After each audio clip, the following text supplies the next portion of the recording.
Okay, so I am comparing my composing process to playing lacrosse.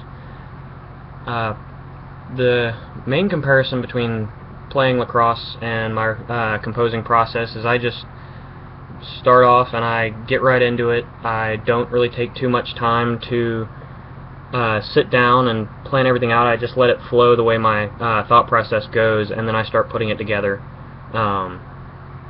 as it starts to come unfold. And that's how I play lacrosse. When I'm on the line getting ready for a face-off, I just run in there and be aggressive, try to get the ball, and I move with the flow of how the game goes instead of just sitting there on the side planning out whatever's supposed to go on, because you don't really have too much time to plan out during a face-off on lacrosse.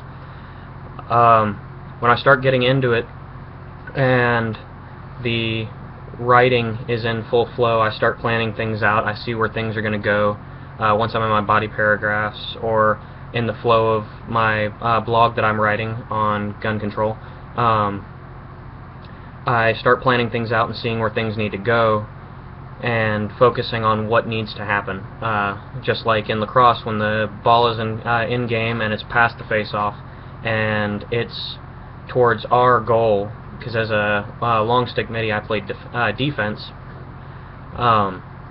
it was more focused on making sure you need to keep on your player, defend the goal, and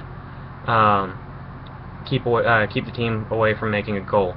And so that's when you start planning out. You start running different defensive formations, man-on-man zones. You start working like that, and that's how my composing process works. And that's what I plan on using on my blog post for the gun control and how it only affects the law-abiding citizens. The way I play anything, really, soccer, football, even swim team, or sailing, it all is the same way. I kind of just go with the flow until I find that niche, and then I start planning things out and working it and figuring out what best goes where. Even with sailing, you get out and you have to find out where the currents and the winds are going, and then you start planning out where you're going to go, what's the best way to go, so if you get out somewhere and the wind dies, the current can take you back to where you started, so you're not stuck in the middle of the lake or ocean. And so my composing process just works anything, the same way as I really do anything. I just like going in head first and figuring out where I'm going to go with it once I've started throwing things on the paper or the blog, and figuring out what needs to go where later on, so I can get all my thoughts out before I lose them. And that's my composing process.